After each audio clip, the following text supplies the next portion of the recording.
Blender tutorial series की एक नई वीडियो में आपका स्वागत है। मेरा नाम हर्ष है। इस वीडियो में हम ब्लेंडर के लूप कट टूल को डिटेल में जानेंगे।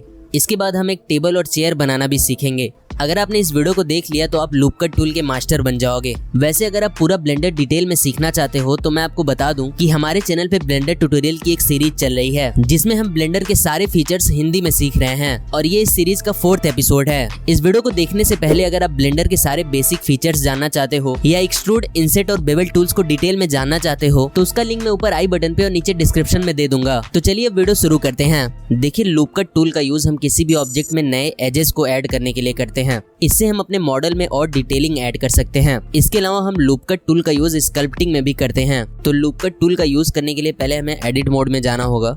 तो हम टैब पे क्लिक करके पहले एडिट मोड में आ गए। इसके बाद यहाँ पे आपको देखिए कई सारे टूल्स दिख रहे होंगे। अगर मैं आपको इसकी साइज को थोड़ा इंक्रीज करके दिखाऊं तो आपको यहाँ पे कई सारे टूल्स दिख रहे होंगे और यहाँ पे एक आपको लूप कट टूल दिख रहा होगा। इस वीडियो में हम इस टूल को डिटेल में जानेंगे। इसके पहले के टूल्स को हमने पिछली वीडियो में कवर किया है, तो अगर आप उसे देखना चाहते हो तो मैं उसका लिंक नीचे डिस्क्रिप्शन में दे दूंगा। तो देखिए, लूप कट टूल को यूज करने के 2 तरीके हैं। एक तो हम डायरेक्ट यहाँ पे क्लिक करके यहाँ पे लूप कट्स लगा सकते हैं और दूसरा तरीका है इसका शॉर्टकट यूज करके, और दोनों में थोड़ा सा डिफरेंस है। तो अगर मैं यहाँ पे आपको लूप कट पे क्लिक करके दिखाऊं ऑब्जेक्ट को जूम करके, तो जैसे ही देखिए मैं अपने ऑब्जेक्ट पे अपने कर्सर को लेके जा रहा हूं तो आपको यहाँ पे कुछ एक येलो कलर का लूप दिख रहा होगा। अगर मैं इस पे एक लेफ्ट क्लिक करता हूं तो आप देख सकते हैं इस ऑब्जेक्ट में, अगर मैं आपको यहाँ पे चारों तरफ से दिखाऊं इसको, तो एक नया लूप क्रिएट हो चुका है। इसके अलावा आपको यहाँ पे एक पॉपअप का ऑप्शन भी दिख रहा है। अगर मैं इस पे क्लिक करके आपको दिखाऊं तो आप यहाँ पे देखिए नंबर ऑफ कट्स का आपको एक ऑप्शन दिख रहा है। अगर आप यहाँ पे इसके कट्स को बढ़ाते हैं तो आप देख सकते हैं किस तरीके से हमारे ऑब्जेक्ट्स में लूप की संख्या जो बढ़ती जा रही है। यहाँ से हम इसे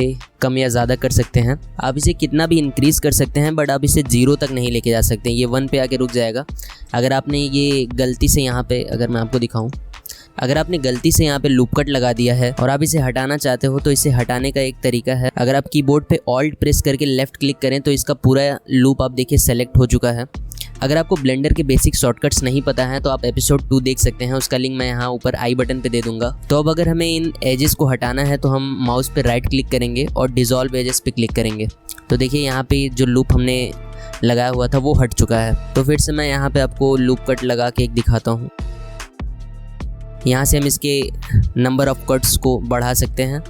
इसके बाद नेक्स्ट ऑप्शन यहाँ पे आपको स्मूथनेस का दिख रहा है। अगर हम इसके स्मूथनेस को बढ़ाएं तो आप देखिए ये कुछ इस तरीके से हमारे ऑब्जेक्ट के शेप को चेंज कर रहा है। अगर आप इसे 0 करते हैं तो ये वापस से वैसे ही हो जाएगा, और अगर आप इसे बढ़ाते या घटाते हैं तो ऑब्जेक्ट का शेप भी चेंज हो जाएगा। इसके बाद यहाँ पे आपको एक फॉल ऑफ का ऑप्शन दिखेगा। अगर आप इस पर क्लिक करें तो यहाँ पे हमने जो स्मूथनेस चेंज करी है आप उसकी शेप को चेंज कर सकते हैं। जैसे यहाँ पे आप इसे लीनियर रख सकते हैं, इसे शार्प कर सकते हैं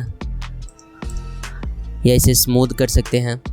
तो ये सारी चीज़ें आप यहाँ से कर सकते हैं। इसके बाद नेक्स्ट ऑप्शन फैक्टर का है। इसके थ्रू आप इन लूप्स को मूव करा सकते हैं। अगर आप देखें यहाँ पे मैं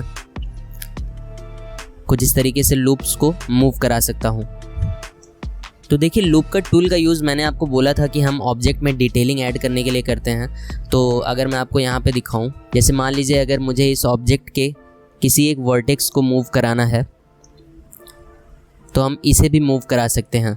यहाँ पे हमने जितने भी लूप क्रिएट करे हैं उनके सभी वर्टेक्स या एज को हम मूव या रोटेट करा सकते हैं। जबकि इसके पहले जब ये लूप्स नहीं बने थे तब आप पूरे ऑब्जेक्ट को रोटेट या मूव करा सकते थे। तो अब हमने लूप कट को अच्छे तरीके से जान लिया। अब हम लूप कट के शॉर्टकट के बारे में जानेंगे। तो इसके लिए हम यहाँ पे पहले एक ऑब्जेक्ट ऐड करते हैं, क्यूब, और इससे यहाँ पे लेके आते हैं और इसके एजेस को सेलेक्ट करते हैं। देखिए, लूप कट का जो शॉर्टकट होता है कंट्रोल R होता है। अगर मैं कंट्रोल R कीबोर्ड पे प्रेस करूँ तो देखिए यहाँ पे ऑटोमेटिक यहाँ पे एक येलो कलर का लाइन बन चुका है। देखिए, जब हम लूप कट पे क्लिक करके यहाँ पे नया लूप बनाते थे तो एक सिंगल क्लिक पे ही यहाँ पे एक नया लूप क्रिएट हो जाता था। लेकिन अगर हम कंट्रोल R प्रेस करके यहाँ पे एक नया लूप क्रिएट करते हैं और यहाँ पे एक सिंगल क्लिक करते हैं तो आप देखिए यहाँ पे अभी लूप क्रिएट नहीं हुआ है। अगर मैं अपने माउस को मूव करूँ तो आप देख सकते हैं यहाँ पे मैं इसकी पोजीशन को चेंज कर पा रहा हूँ। मैं यहाँ पे इस ऑब्जेक्ट में कहीं पे भी एक नया लूप क्रिएट कर सकता हूँ। जैसे अगर मान लीजिए मैं यहाँ पे क्लिक करता हूँ तो आप देखिए यहाँ पे ये लूप क्रिएट हो चुका है। इसके अलावा एक और चीज़ है, अगर मैं आपको अंडू करके दिखाऊँ और कंट्रोल R प्रेस करूँ तो अगर आप अपने माउस के मिडल बटन को अप या डाउन करेंगे तो आप देख सकते हैं यहाँ पे लूप्स की संख्या आप यहीं से बढ़ा सकते हैं। तो ये 2 डिफरेंस है लूप कट टूल में और उसके शॉर्टकट में। अगर मैं यहाँ पे लेफ्ट क्लिक करता हूँ तो मैं कहीं पे भी इस ऑब्जेक्ट में लूप बना सकता हूँ। जैसे अगर मैं यहाँ पे क्लिक करता हूँ तो आप देख सकते हैं यहाँ पे एक लूप बन चुका है और बाकी सारी सेटिंग्स यहाँ पे जो आपको दिख रही हैं वो सभी सेम हैं। अच्छा, एक और चीज़ है, अगर मैं यहाँ पे आपको अंडू करके इसे दिखाऊँ और कंट्रोल आर प्रेस करके यहाँ पे लूप कट अगर हमें यहाँ पे लगाना है और हम लेफ़्ट क्लिक करते हैं और मान लीजिए हम इसे यहाँ पे कहीं पे लेते आते हैं और हमें इसके बिल्कुल बीच में ही कट लगाना था, तो अब हम इसे इसके बीच के पॉइंट को कैसे ढूंढेंगे? तो इसके लिए आपको सिंपली माउस पर राइट क्लिक करना है। राइट क्लिक करते ही आप देखिए यहाँ पे बिल्कुल सेंटर में लूप यहाँ पे बन चुका है।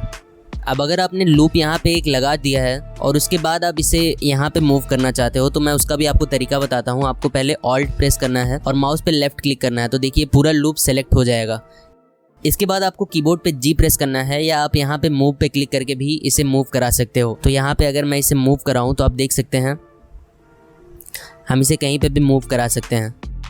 तो ये हमारा लूप पहले जो बीच में था अभी यहाँ पे आप देखिए साइड में हो चुका है। तो अब हमने लूप कट टूल की सारी बेसिक चीजें जान ली हैं। अब मैं आपको इससे जुड़ी कुछ इंपॉर्टेंट चीजें बताऊंगा, जैसे इस सिलेंडर और इस कोन पे हम लूप कट टूल का यूज करेंगे और इसके बाद एंड में हम लूप कट टूल का यूज करके एक चेयर और टेबल बनाना भी सीखेंगे। तो अब अगर हम इस सिलेंडर पे लूप कट टूल का यूज करके देखें तो यहाँ पे मैं आपको कंट्रोल आर प्रेस करके दिखाता हूँ। तो आप देखिए यहाँ पे हम इसके बीच में लूप क्रिएट कर सकते हैं। अगर मैं अपने मिडल बटन को अप डाउन करूँ तो आप देखिए यहाँ पे हम इसके नंबर ऑफ कट्स को भी बढ़ा सकते हैं। बट एक चीज़ आप नोटिस करेंगे कि हम इसके टॉप पर लूप कट नहीं लगा सकते। जैसे हम अपने माउस को ऊपर की ओर लेके जाते हैं तो आप देखिए यहाँ पे हम सिर्फ इन्हीं एजेस के बीच में लूप कट लगा सकते हैं। अगर मैं यहाँ पे आपको लूप कट लगा के दिखाऊं भी तो आप देख सकते हैं हमने यहाँ पे इसके बीच में तो लूप कट लगा दिया, बट अगर हम इसके टॉप में लूप कट लगाने के लिए जाएं, हम कंट्रोल आर प्रेस करते हैं यहाँ पे, तो आप देख सकते हैं हम इसके टॉप में यहाँ पे कहीं पे भी लूप कट नहीं लगा सकते। इसके पीछे का रीज़न ये है कि आप देखें यहाँ पे जितने भी एजेस हैं वो सभी यहाँ पे बॉटम से शुरू होकर टॉप में ख़त्म हो चुके हैं और इसके टॉप में कोई वर्टेक्स या एज है ही नहीं। तो अगर आप इसके टॉप या बॉटम में कट लगाना चाहते हैं तो आपको नाइफ टूल का यूज़ करना होगा। नाइफ टूल को हम अगले वीडियो में डिटेल में जानेंगे। अब मैं आपको इस कोन पे लूप कट टूल का यूज़ करके दिखाता हूँ। तो देखिए क्लोन पे हम लूप कट टूल का यूज़ नहीं कर सकते। अगर मैं आपको यहाँ पे जूम करके दिखाऊँ, कंट्रोल आर प्रेस करके दिखाऊं मैं आपको, तो देखिए यहाँ पे कोई लूप यहाँ पे बन ही नहीं रहा है। इसके पीछे का रीज़न ये है कि लूप कट के लिए हमें 4 वर्टिसेस की ज़रूरत होती है, जबकि अगर आप यहाँ पे देखें तो आपको 3 ही वर्टिसेस दिख रही हैं। लेकिन अगर आप कोन में भी लूप कट लगाना चाहते हो तो इसके पीछे एक ट्रिक है। अगर मैं आपको यहाँ पे दिखाऊँ, सबसे पहले हमें ऑल्ट प्रेस करके इसके लूप को सेलेक्ट करना है और ई प्रेस करके इसे एक्सट्रूड करना है। अब हमें इस लूप को सेलेक्ट करना है, तो हम ऑल्ट प्रेस करके पहले इस लूप को सेलेक्ट करेंगे और जी प्रेस करके इसे जेड एक्सिस में ऊपर की ओर मूव करेंगे। अब हम इसे स्केल करके थोड़ा सा छोटा करेंगे कुछ इस तरीके से। तो आप देख सकते हैं ये क्लोन टाइप का बन चुका है। बट अब अगर हम यहाँ पे लूप कट लगाना चाहें तो अगर हम कंट्रोल आर प्रेस करते हैं तो आप देखिए यहाँ पे हम लूप कट लगा सकते हैं। इसके अलावा आप नाइफ टूल का यूज करके भी यहाँ पे कट लगा सकते हैं। तो अब हमने कोन पे भी लूप कट लगाना सीख लिया। अब मैं आपको एक और इम्पॉर्टेंट चीज़ बताता हूँ। अगर मैं आपको इस ऑब्जेक्ट पे क्लिक करके दिखाऊँ तो यहाँ पे मैंने नाइफ टूल का यूज करके यहाँ पे एक तिरछा लूप कट बनाया हुआ है। अब अगर मैं यहाँ पे कंट्रोल आर प्रेस करके लूप कट लगाना चाहूँ तो आप देख सकते हैं जो हमारा नया लूप कट लगेगा वो भी कुछ इसी तरीके का लगेगा। जैसे अगर मैं यहाँ पे नंबर ऑफ कट्स आपको बढ़ा के दिखाऊं तो आप देख सकते हैं यहाँ पे जितने भी नए लूप कट्स बने हैं वो सभी उसी तरीके से तिरछे लूप कट बने हुए हैं। तो आपको जैसा भी लूप कट किसी ऑब्जेक्ट में चाहिए आप वैसा लूप कट बना सकते हो। तो अब हमने लूप कट टूल को अच्छी तरीके से डिटेल में जान लिया है। अब मैं यहाँ पे आपको एक और सेटिंग के बारे में बताने वाला हूँ। अगर आप यहाँ पे लूप कट पे जाके माउस पे लेफ्ट क्लिक किए रहते हो तो आपको यहाँ पे एक और ऑप्शन दिखेगा, ऑफसेट एज लूप कट। तो अब हम इसके बारे में जानेंगे। तो सबसे पहले मैं इन सभी ऑब्जेक्ट्स को डिलीट कर देता हूँ। इसके लिए हम पहले टैब क्लिक करके ऑब्जेक्ट मोड में जाएंगे और ए प्रेस करके यहाँ पे जितने भी ऑब्जेक्ट्स हैं उन्हें डिलीट कर देंगे। अब हम यहाँ पे शिफ्ट ए प्रेस करके एक नया मैश ऐड करेंगे और टैब क्लिक करके एडिट मोड में जाएंगे। अब देखिए ऑफसेट एज लूप कट का यूज हम लूप कट के ऊपर ही करते हैं। तो जैसे मैं यहाँ पे एक कट आपको अगर लगा के दिखाऊं तो देखिए यहाँ पे एक नया लूप कट बन चुका है। अब अगर मैं यहाँ पे ऑफसेट एज लूप कट पे क्लिक करूं और वापस आके यहाँ पे इस लूप कट पे क्लिक किए रहूं तो आप देख सकते हैं जैसे ही मैं अपने माउस को मूव करूंगा तो यहाँ पे उस लूप कट के दोनों साइड में 2 नए लूप कट्स बन रहे हैं। इसी तरीके से अगर मैं आपको यहाँ पे एक नया लूप कट लगा के दिखाऊं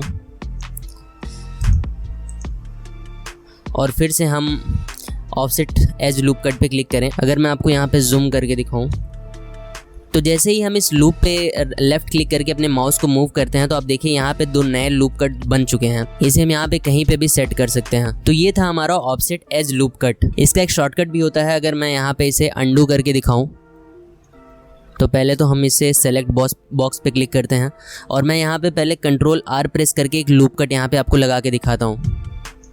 तो हमने यहाँ पे एक लूप कट लगा लिया। अब मैं आपको यहाँ पे ऑफसेट एज लूप कट लगा के दिखाता हूँ। तो उसका शॉर्टकट होता है कंट्रोल शिफ्ट प्लस आर।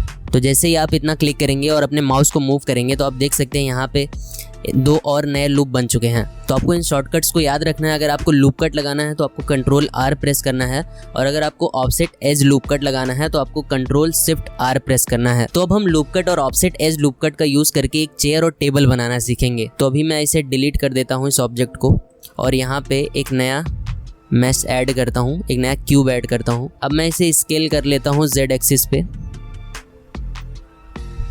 कुछ इतना, और अब हम यहाँ पे लूप कट लगाएंगे। तो सबसे पहले हम कंट्रोल आर प्रेस करके एक लूप कट लगाएंगे और कंट्रोल शिफ्ट आर प्रेस करके 2 और नए लूप क्रिएट करेंगे। इसके बाद फिर से हम इसी लूप को सेलेक्ट करेंगे ऑल्ट प्रेस करके, और फिर से कंट्रोल शिफ्ट आर प्रेस करके यहाँ पे 2 और नए लूप क्रिएट करेंगे कुछ इस तरीके से। अब हम इस डायरेक्शन में भी लूप कट लगाएंगे। तो कंट्रोल आर प्रेस करेंगे और यहाँ पे मिडल में एक लूप कट लगाएंगे, और फिर से कंट्रोल शिफ्ट आर प्रेस करके 2 नए लूप कट लगाएंगे। इसके बाद हमें इस लूप को फिर से सेलेक्ट करना है। तो हम ऑल्ट प्रेस करके इस लूप को सेलेक्ट करेंगे पहले, उसके बाद कंट्रोल शिफ्ट आर प्रेस करके 2 और नए लूप यहाँ पे क्रिएट करेंगे कुछ इस तरीके से। तो अब हमारा मैक्सिमम काम हो चुका है। अब मैं आपको यहाँ पे नीचे की तरफ जाके दिखाऊं तो हमें शिफ्ट क्लिक करके यहाँ पे इन चारों फेसेस को सेलेक्ट करना है। तो पहले हम यहाँ पे फेस सेलेक्ट करेंगे और शिफ्ट प्रेस करके आपको इन चारों फेसेस को सेलेक्ट कर लेना है, और अब हमें ई प्रेस करना है। तो जैसे ही हम ई प्रेस करेंगे आप देखिए यहाँ पे हमारा टेबल बन के तैयार है। अगर आपको ये नहीं समझ आया कि ये चारों फेसेस कैसे बाहर की ओर निकल आए हैं तो आप हमारा एपिसोड नंबर 2 देख सकते हैं, उसमें मैंने एक्सट्रूड टूल के बारे में बताया है। अगर आप वो वीडियो देख लेंगे तो आपके सारे डाउट्स क्लियर हो जाएंगे। तो अब हम यहाँ पे एक चेयर बना के देखते हैं। तो सबसे पहले हम यहाँ पे एक और ऑब्जेक्ट ऐड करते हैं क्यूब, और इसे जी प्रेस करके यहाँ पे मूव करते हैं। अब हम इसे स्केल कर लेते हैं Z एक्सिस पे, थोड़ा छोटा कर लेते हैं पहले, और यहाँ पे हम एजेस को सेलेक्ट कर लेते हैं। अब हम उसी तरीके से यहाँ पे भी कुछ लूप कट्स लगाएंगे। अगर मैं आपको यहाँ पे दिखाऊं, इसके बाद कंट्रोल शिफ्ट आर प्रेस करके 2 और नए लूप क्रिएट करेंगे कुछ इस तरीके से, और इस डायरेक्शन में भी एक नया लूप क्रिएट करेंगे और कंट्रोल शिफ्ट आर प्रेस करके 2 और नए लूप क्रिएट करेंगे। अब आपको यहाँ पे फेस पे सेलेक्ट करना है और इन फेसेस को सेलेक्ट कर लेना है शिफ्ट प्रेस करके।